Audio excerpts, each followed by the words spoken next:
The entertainment area where we're enjoying a civilized game of pool. Hey, you know what? If we were actually playing pool in the bouncer right now, somebody could come smashing through the window and kidnap me. Yeah, then I have to get up and try to save you. Yeah, well, you're losing anyway.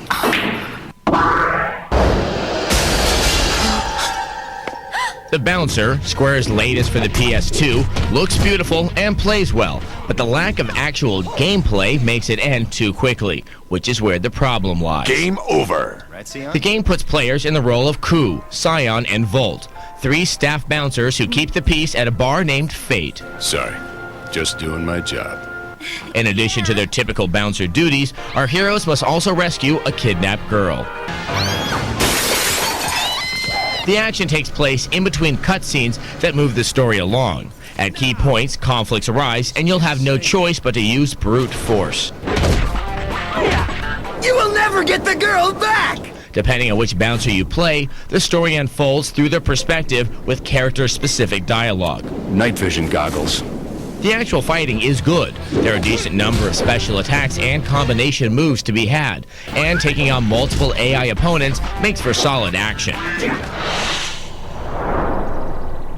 The Bouncer delivers some of the best graphics the PS2 has seen with a signature Square look. This time, I'll make sure I finish you off, along with your friends. But it all comes back to the game's biggest flaw. There isn't much more to it than a handful of fights against opponents that are easy to defeat. Overall, extended play gives the Bouncer a scant 2 out of 5. Speaking of Square games, Final Fantasy X and 11 are still due out later this year. Not like you'd forget.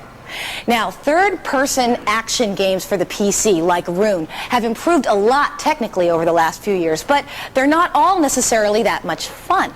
Now, though, Blade of Darkness is tossing something new into the mix, along with that healthy dose of our favorite ingredient, mayhem. The mythical homeland of your ancestors. What mysteries, what fate awaits you in the shadows of its sacred monoliths? In a world of overcomplicated RPGs and strategy titles, it's good to know there are PC games out there that cater to more simple tastes. Blade of Darkness is such a title and comes courtesy of Spain's Rebel Act Studios. You are placed in the shoes of one of 4 playable characters: an Amazon, a dwarf, a knight, and a barbarian. Each warrior's mission will be different, but all involve the tried and true premise of ridding the land of evil and such. The main draw of Blade of Darkness is its battle system. There's much hacking and slashing going on, and it is all well done. But don't expect to get away with simple button mashing. You'll have to pick the right attack at the right time, or else you'll find yourself at the other end of an unfriendly blade. Delivering wicked combos helps in surviving skirmishes if you can pull them off. One of the game's pluses is your ability to interact with your surroundings. You can grab a chicken leg and eat it, or even let out your frustrations on a stool. This immersiveness is complemented by the beautifully rendered environments, especially when you're casting shadows in the dungeons. With an unexpectedly fun and engrossing experience, Blade of Darkness is definitely a game worth checking out. Extended play gives Blade of Darkness a 4 out of 5. Blade of Darkness, Light Giant Citizen Kabuto, is another example of how PC titles are requiring beefier and beefier systems. Now, our next game is a title from Sega that's generated quite a bit of buzz because it's a first-person shooter, something they're not well known for. It's called Outrigger. A Sega first-person shooter? Originally made for the arcades, Outrigger will soon make its way to the Dreamcast. It'll be loaded with enough frenetic Quake-style action that'll make PC gamers drool in jealousy. Developed by Sega's now legendary AM2 department, Outrigger promises to deliver the same massively chaotic gameplay that made games such as Doom and Half-Life so popular. Of course, no first-person shooter would be complete without a hefty arsenal of weapons, and Outrigger delivers in this department. And with the simple control scheme centered around the Dreamcast controller, you should have no problem in holding your own against the slew of baddies out there. The game will offer both single and multiplayer features, as well as online play. So, just like Quake and Unreal, you'll be able to duke it out in an online free-for-all or capture the flag campaign. Look for Outrigger on store shelves come June 2001. Coming up on Extended Play, we find out what wireless technology can mean for gaming.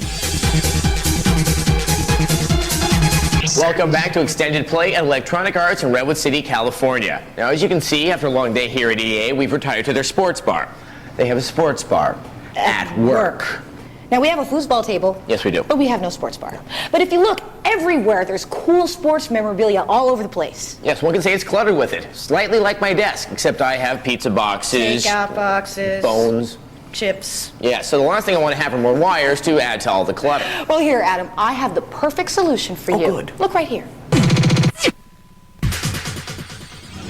We like to show you peripherals that might help you out ergonomically, and it's an added perk if they're wireless, like this, the Intel Wireless Series. It's all based around this base, which is a radio frequency receiver. Then there are different components, like a mouse, the keyboard, or the real reason we're here right now, the gamepad.